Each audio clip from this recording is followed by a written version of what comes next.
call to order the Oconee County Planning Commission for March the 1st, 2021. The Invocation. Pray with me if you'd like. Father God, thank you for bringing us together tonight. We ask your blessings on us as we do move forward for the county. We pray for our first responders. We pray for our ones that are suffering from the COVID crisis. We'd also like to pray for the leaders of our country, that they are in fact looking out for us and they're not just looking for the special interests. In the name of Jesus we pray, amen. Amen. Pledge of allegiance, let's see. David, how about leading us in that? Yes, sir. I pledge allegiance to the flag of the United States of America and to the republic for which it stands, one nation under God, indivisible, with liberty and justice for all. Do we have anybody signed up to comment? No, sir. None.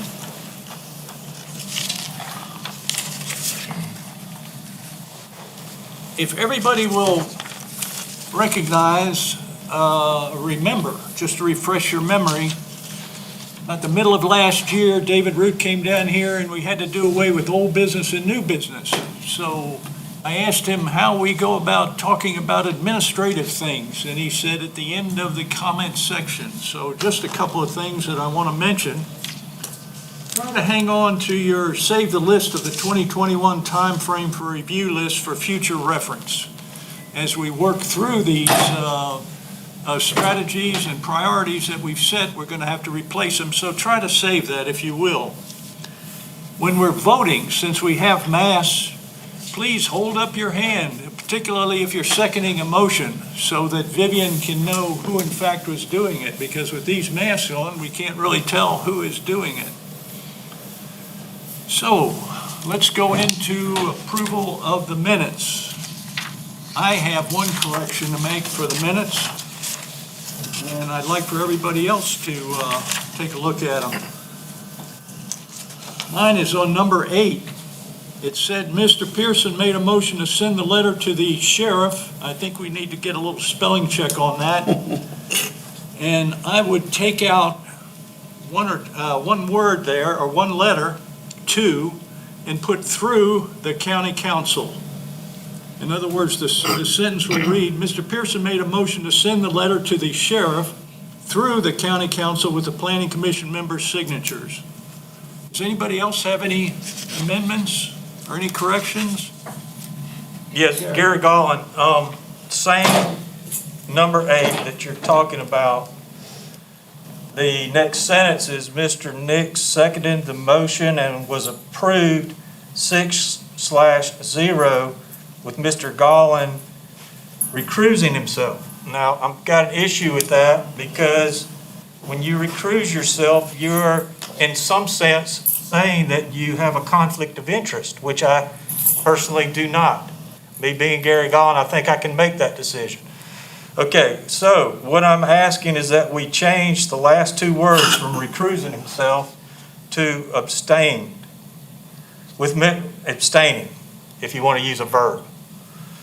Otherwise, we could use another technique, which is 6/0/1, which some parliamentary procedures ask for the chair to call for abstentions. That's generally when there's a lot of people voting.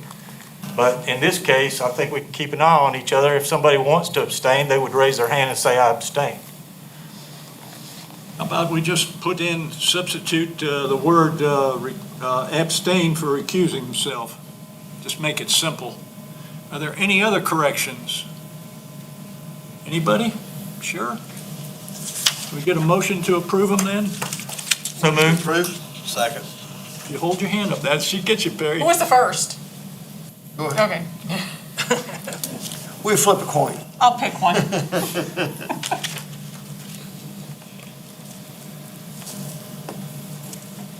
Okay, let's have a vote. Thank you. All those in favor? Aye. Any opposed? No. Thank you. Next on the agenda is housing discussion. A guest speaker. Is that you, Brad? Oh, okay. Please come on up to the podium.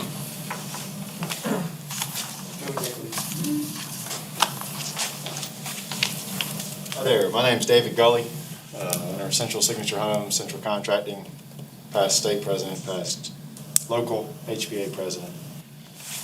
Just nothing formal, was just kind of asked to come up and kind of give a status of, I guess, housing in Oconee County. And I figured it'd be a little bit more of a Q&A than anything else. So I guess I'll let somebody start off. I don't know which direction we want to go as far as affordability, as far as just current prices, or. Do you want to kind of run up to speed on where things are, or what they're kind of where we're looking at this? Let me help you out with that a little bit. What we did was several months ago, the topic came up, obtainable housing. And of course, we're talking about starter homes, and we're also encompassing workforce housing. Are there any obstructions or deterrents that the Planning Commission can address to encourage developers to come forward with workforce housing, starter housing? That's essentially what it is. I would speak and say one of the big incumbents, I think, for we tend to use the term affordable housing, whether it's entry level or whatever you want, however you want to guide that. One of the big obstacles can be sewer. You know, to make the numbers work. I mean, it's strictly numbers driven for these guys. When I say these guys, I'm not a production builder. That tends to be more in the production realm for the most part. It's strictly pretty numbers driven. So to get the numbers to work for the land, to work backwards into the home sale cost and everything else, traditionally that factors into density. And why you typically see a little smaller lot sizes on what we'd consider affordable housing versus a custom house or a custom neighborhood or a tract of land. Therefore, to get the density you need, traditionally sewer is a major component of that. I know that's been one of the things that it's kind of probably held Oconee back from having more of these neighborhoods in the areas, just because sewer is not quite as readily available for the most part in the county. Second thing can be topography. I think most tract builders would gravitate towards someone, because grading costs are a big part, and developing costs are a big part of what they do. So I say topography, not that but obviously anybody can control that. But what it can control is regulations that prohibit certain types of developments in certain areas. Any type of regulation that says you have to put up this size, this looking building with this much buffers, it's a deterrent, and it's an obstacle to overcome. And at the end of the day, I know we're trying to keep Oconee beautiful, and certainly all of us builders and everything are on board with that, but it's a cost. And when you're dealing with costs, those costs get rolled back into the cost of the house. And it's been proven that like every $1,000 you raise the price of a house is tens of thousands that you kind of eliminate from being that can afford it, that can qualify for it. So if I had to put my finger on two things, one would be just any type of regulation, whether it be impact fees, whether it be any type of required zoning, inclusive zoning or something, any type of restriction can be a deterrent. And then, sewer being a big cog in the wheel potentially too. Yeah. David, go ahead. Do you have examples of where the sewer issues come up, locations? Can you talk about that a bit? I don't have specific locations, but I think of. So for me, I'll think of. I kind of divide it in two halves, the upper half and lower half of the county, the upper half being kind of more the mountainous side and that encompasses the lakes and stuff. There's not a whole lot of sewer out that way, but I don't know that it's a huge deterrent at this point in time, because I think the topography limits some of that. Potentially some of the land costs, you kind of move to the southern half, and my guess would be, I mean, there's a new development going down 59. Another sewer run out to a certain point. I don't know personally what the accessibility is to it, if you can tap on or if you can, if you have access to it and everywhere. I'm just kind of mentioning kind of a broad stroke what can be a deterrent or an obstacle.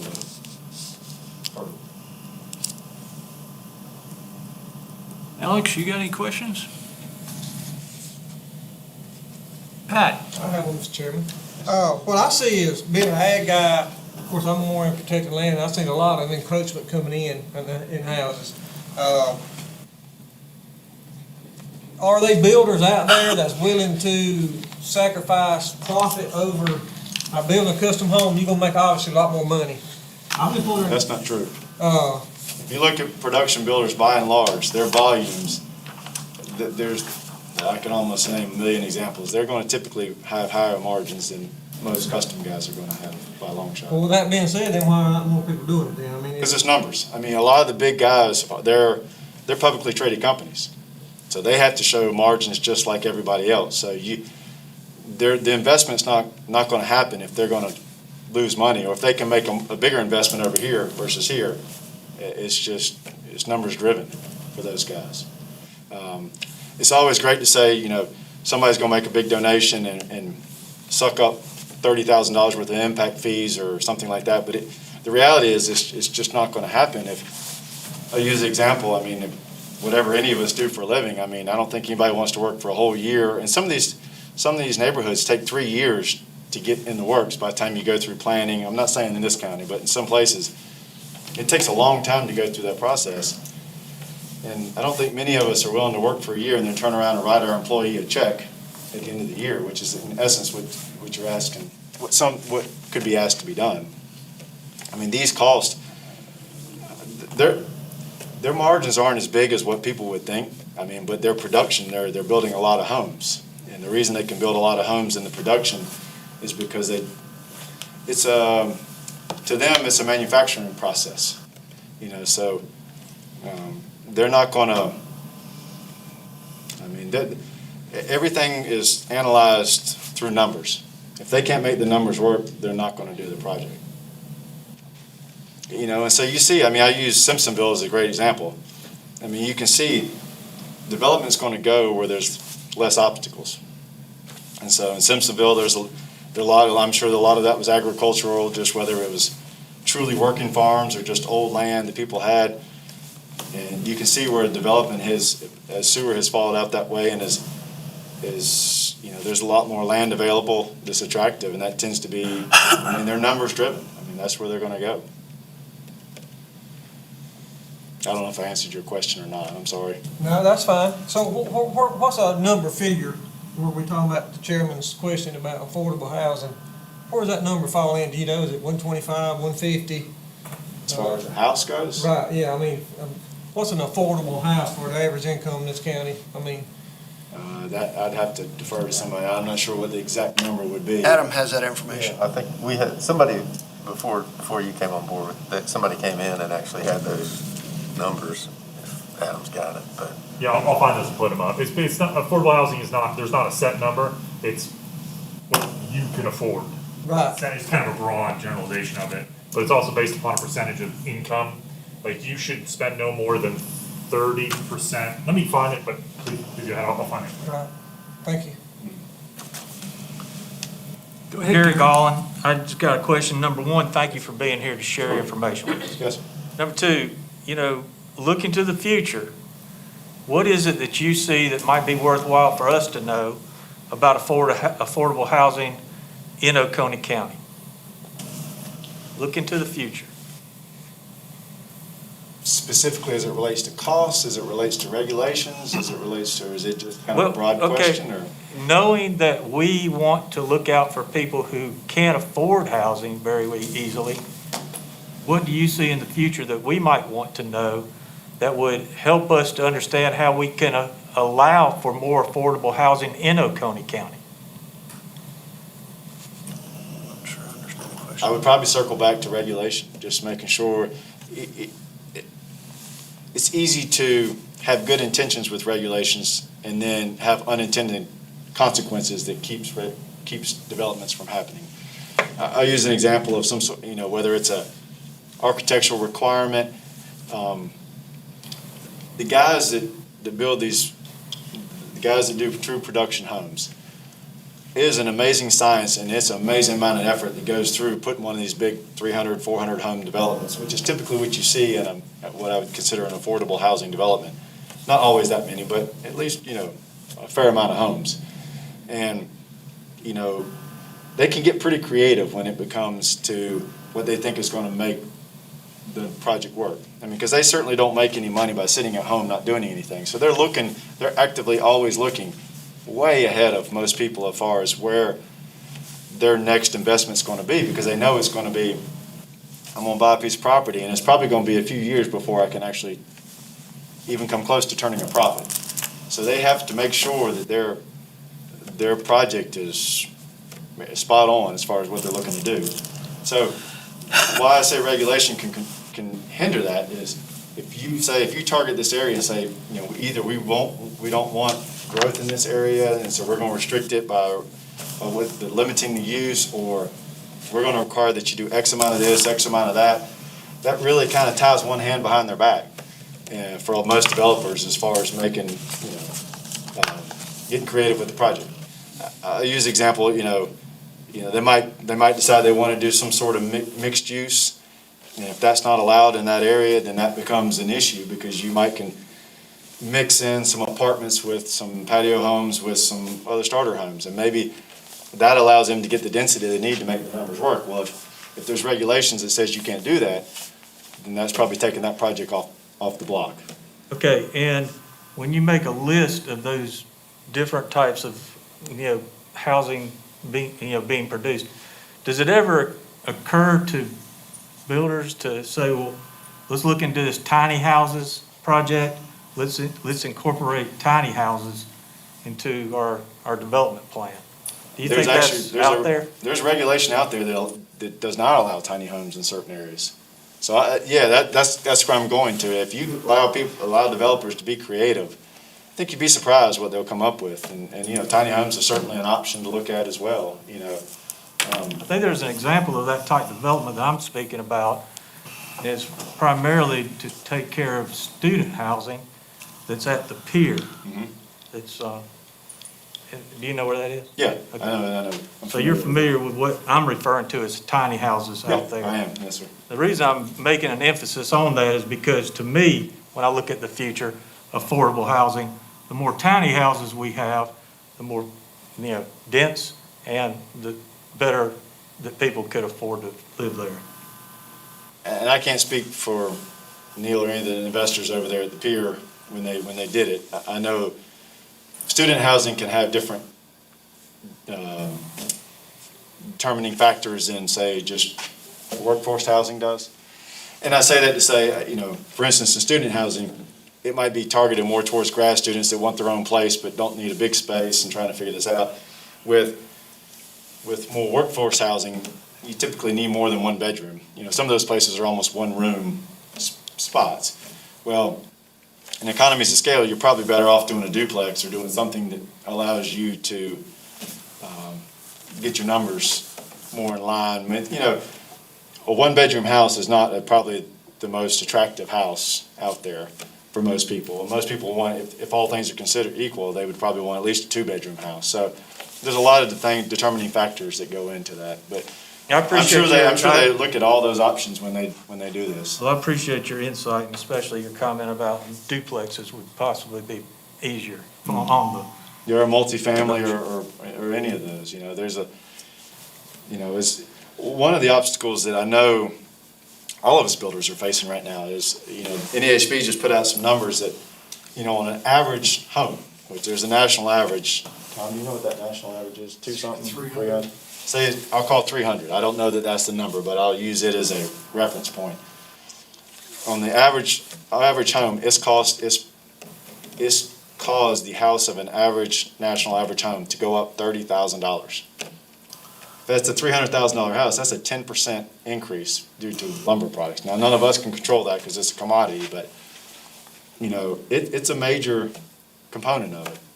so there's a lot of factors that go into it. One David, more go question, ahead. Chairman. Go ahead, no, just, Have you looked at Oconee's regulations and ordinances and compared them to the other counties in this area? And are there any particularly onerous ordinances that we have that they don't? I've glanced at them, but I don't do developments per se. I do more custom single home developments, single home houses. I'm not as familiar as Brad or Tom is with the actual covenants, as far as the regulations and ordinances in this county versus comparing it to other counties. I would have to defer that to somebody that has studied up on comparing apples and oranges to the different. anybody else? Frankie?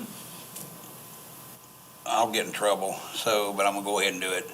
I'm getting out of this whole conversation that you are actually saying we need less regulations and let the contractors and builders do what they want to. No, that's not necessarily what I'm saying.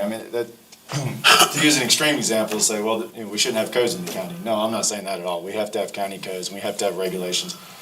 What I'm saying is, we just have to be very mindful when we're going through and developing these criterias, that we don't try to overthink it and try to put too much regulations on the end buyer or the developer.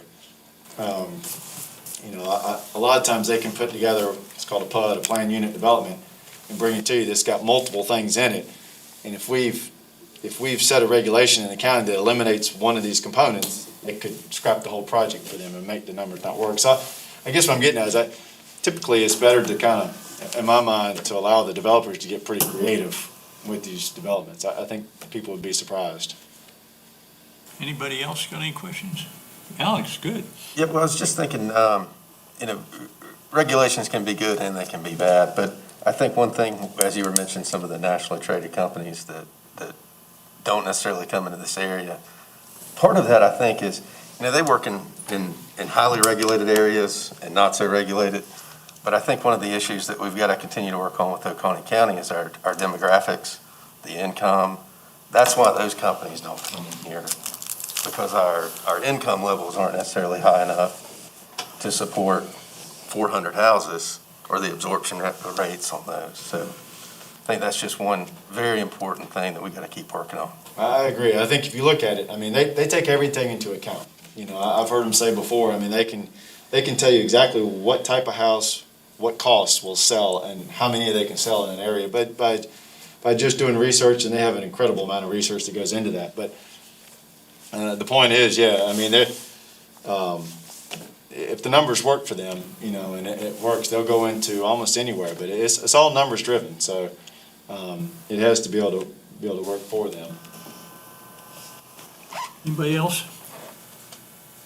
Thank you very much. There's one other person, another builder here that wants to talk. It's going to take your place, tag team, if you don't mind. That's absolutely fine with me.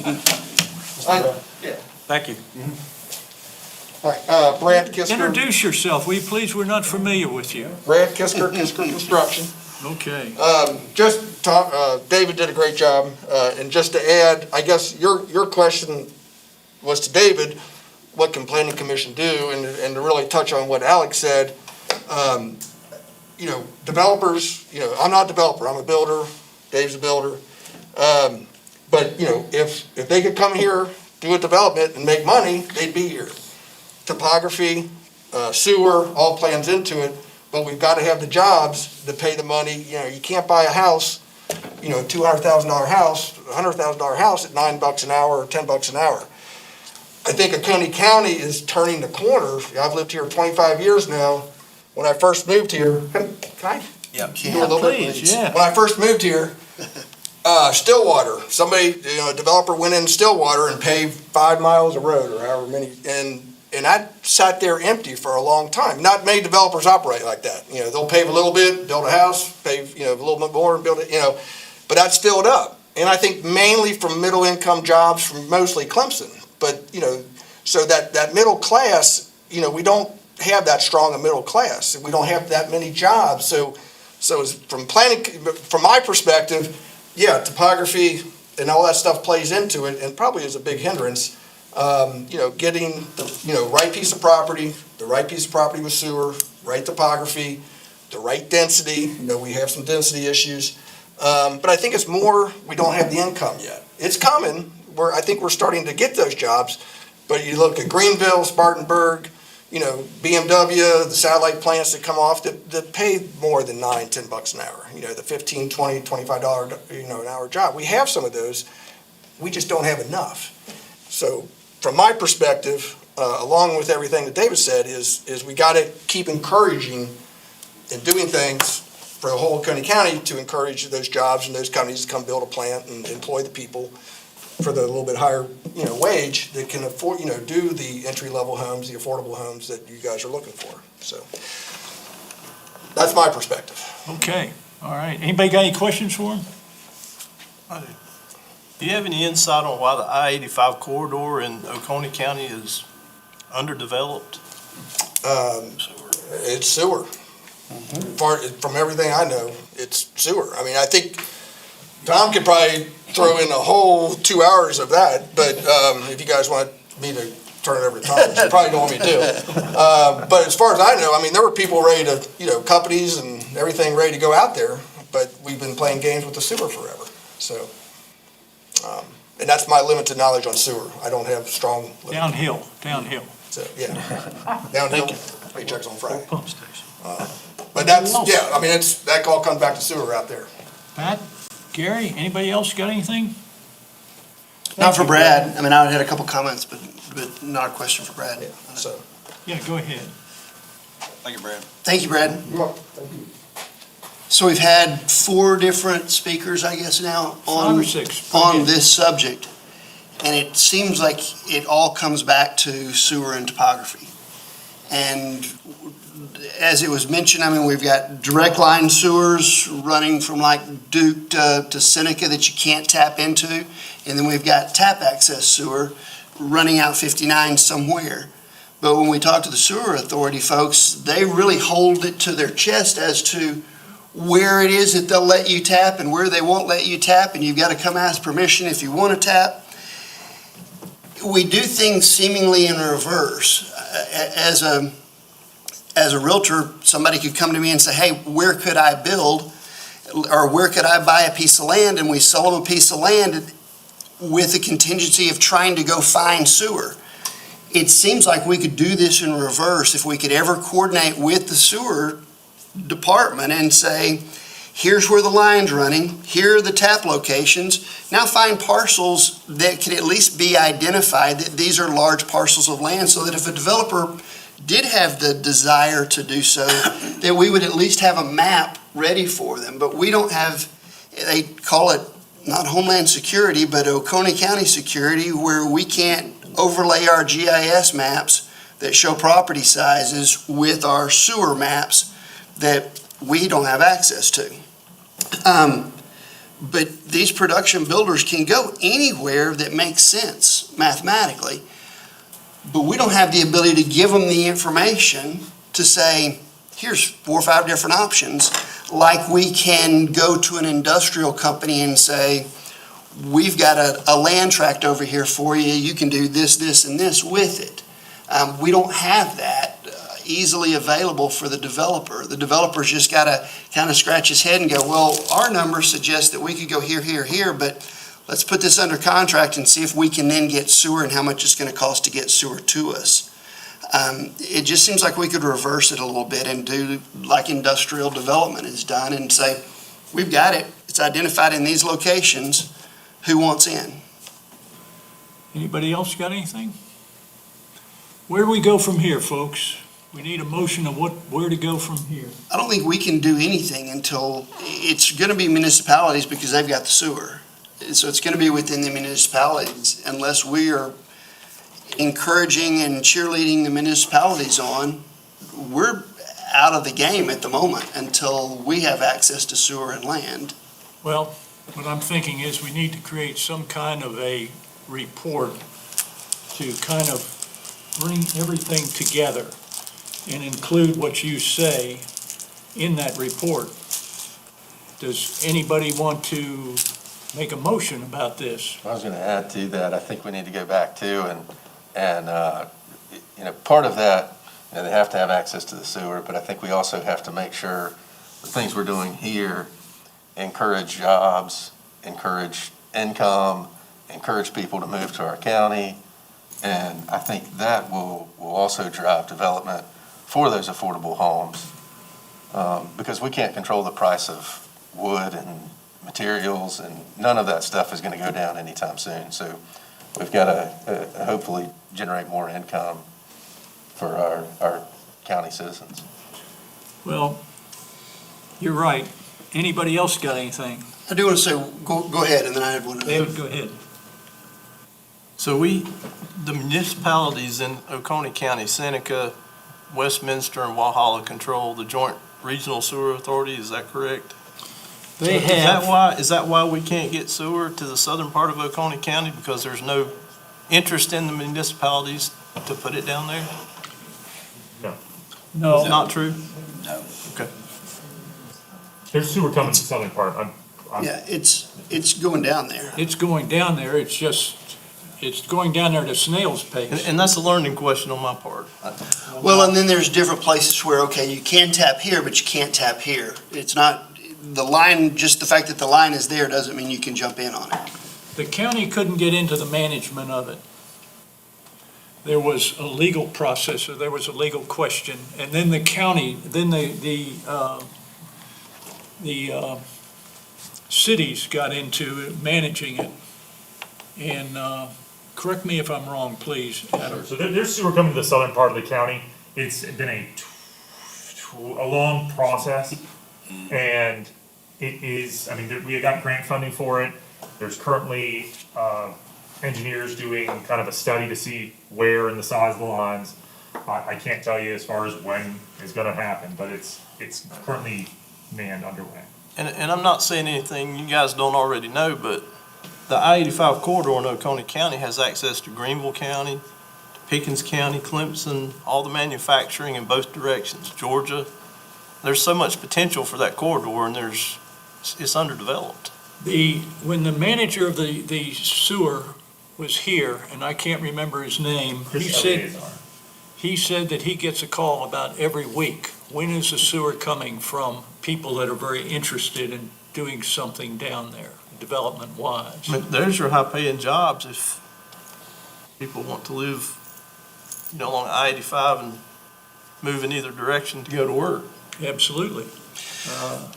Let me say one other thing along that line, just since we've got a full group here. You had mentioned the tiny houses and things like that. Right now, we don't have those issues with our ordinances at a county level.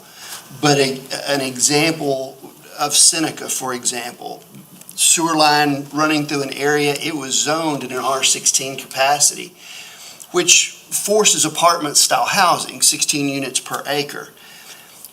You could do 16 units per acre as long as the marriage walls were together. But if you separated that out into single-family, small, tiny homes, you then had to meet setback requirements that made it cost prohibitive, because now you're looking at a 25-foot setback in the same zoning region per lot line, so you're 50 foot between each little tiny home. You could have stuck 3 more tiny homes in there.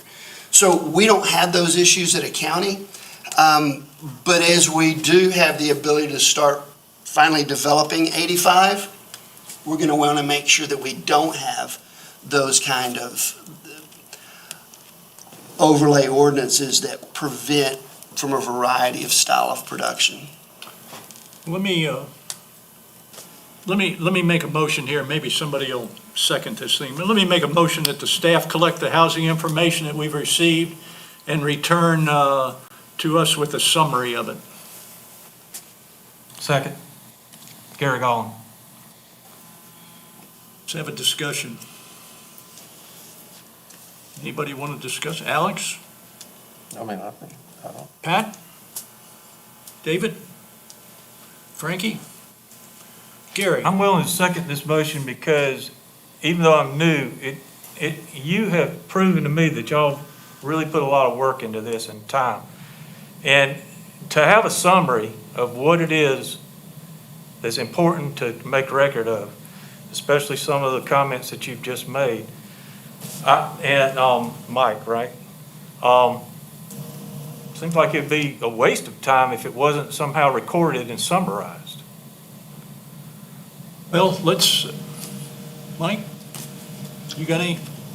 No, Let's, along with that summary, just some of the obstacles and opportunities maybe. Well, do we need to reword the motion or just leave it the way it is? I think we can work with that as far as positives and negatives and things like that. Okay, can we have a vote on this at this time? All those in favor, stick your hand up in the air.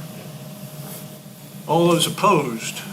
Okay, Thank you. Unanimous? all right.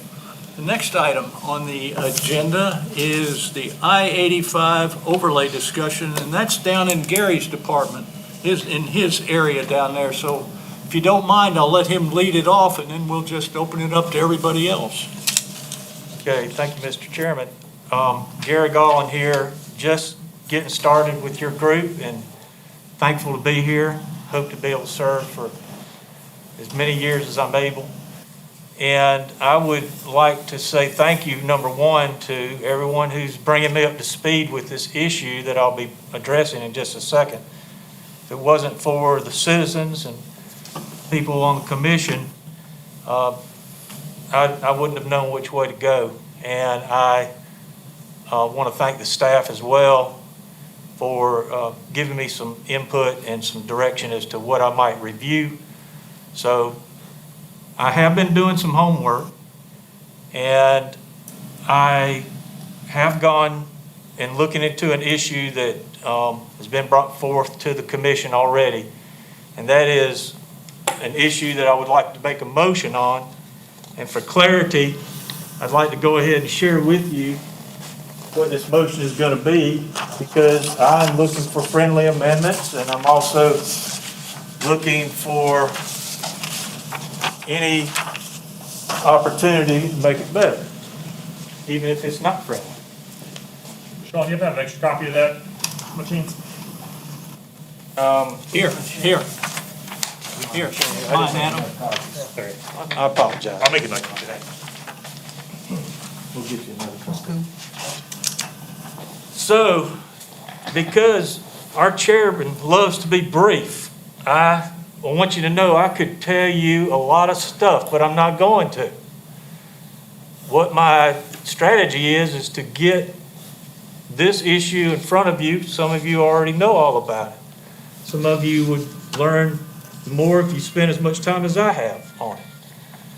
But there's a real issue that needs to be addressed, and that is out at in District 5, there is a problem at I-85 where we have an exit number 4. And it's a safety problem in my mind that is also a traffic problem. Many times you hear people say we've got a traffic safety problem. In this case, I think it's better to say we've got a safety/traffic problem, because I think this is a life or death issue that we've got out there. After going out and observing and also using information that was shared with me by citizens who live in the area, it's scary. So I think, to be clear, as the motion says here, the introduction to the motion is to address the safety/traffic issues. This is a space and time issues driven by the supply and demand of local commerce and residential mobility on or near the overlay area of I-85 exit 4. Therefore, I am now moving to have the Oconee County staff perform the following tasks for the OCPC. Number 1, further identify the safety traffic issues as they relate to the overall duties and interests of the OCPC, including the identification of and contact information for stakeholders, excuse me. Number 2, research broad strategies of possible solutions. 3, identify solutions on right-of-ways and outside of right-of-ways. 4, update/report essential findings with valuable details and recommendations to the OCPC within an acceptable time frame. I could talk further, but I think through our discussion phase, we may hear more from you, and also, if you have any questions, we'd be glad to try to answer any questions. So, That's the motion we have. Does anybody want to second that motion? I'll second that motion. Dave Nix. Let's have a discussion then. Pat? You want to lead off the discussion? I'm listening. Mike? The last speaker that came in had lots of photographs, and I very quickly got confused as to who's on first and what's on second. As far as the traffic pattern, all I saw were a lot of pictures of a lot of 18-wheelers in a big, long line. So there's obviously some kind of problem there, but is there the opportunity for staff to provide an overhead Google Earth view with arrows saying, here's where the problems lie? Because this may be a right-of-way or ingress or egress or curb cut issue, but it may also simply be a SCDOT issue. I agree. And so until I can actually see where things are going and why people can't turn left here because there's 4 18-wheelers in a row, or they can't turn right here, or it would be wonderful to be able to see that so that we could say, okay, here's SCDOT's phone number, everybody needs to phone them and say there's a problem. Or if we can say, hey, this is actually a planning commission issue and let's deal with it. Well, I think our first priority is to find out, and I'm not saying there's not or they are, but we need to find out what the problem is and if it's an ongoing problem every single hour, every single day, or is it just a weekend problem, or is it just a Friday problem? Because unless we monitor this thing 24 hours a day for 2 weeks, we're not going to know if this is a consistent problem or just, I'm not saying anybody's done it, but just say they took pictures when the traffic was bad. It may not be bad 20 minutes later. But I think we need to find out if there's a problem before we do a whole lot, then we can address why there's a problem. So maybe those are a couple of things that staff could focus on in this number 1 item here is what does the problem actually look like from a map standpoint, and what are the hours that the problem exists? Or the frequency, or I guess you'd say. Or frequency that the problem exists. Alex?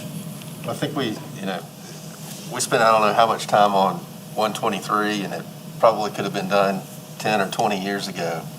I think anytime we have an issue, and no matter when those pictures were taken, that's going to be a growing area. Absolutely. And I think, if we don't look at it now, we may wake up 10 years from now and have an even worse issue that we didn't take a few minutes to look at. So, Gary Golan, I think that's one of the reasons why our citizens that live in this area, not all of them are Oconee County citizens, because this is right on the county line.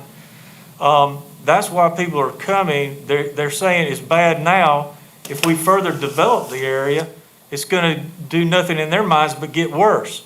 Another message I'm hearing from people is that if another entity comes to develop, could they not use their resources to make improvements to the area? Those are questions that they bring often, and say. They also say that they're not necessarily against the development of the area, such as having a speedway fuel station in the same exit. So I think the way this has been written, and I've gotten our chairman to help me with this, I feel like we're broad enough to where we'll get the staff to come back with us if we have additional questions after updates and things like that. We may get them to go into additional things that we hadn't thought of at the time when we made the motion. But this is a pretty broad brushstroke. David? I agree with Mr. Gallen on this. I think it's well-written, and I think all the concerns that y'all brought up will be addressed by Mr. Chapman and the staff through this proposal. Did, I slip a gear here? Did anybody second this motion? I do. Okay. Are we, is everybody comfortable with the amount of discussion we've had here? Anybody else got anything here from all those, then let's bring us up to a vote then. All those in favor? Aye. Aye. Aye.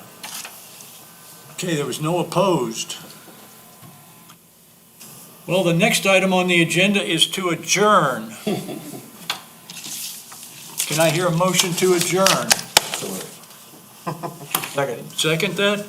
All those in favor?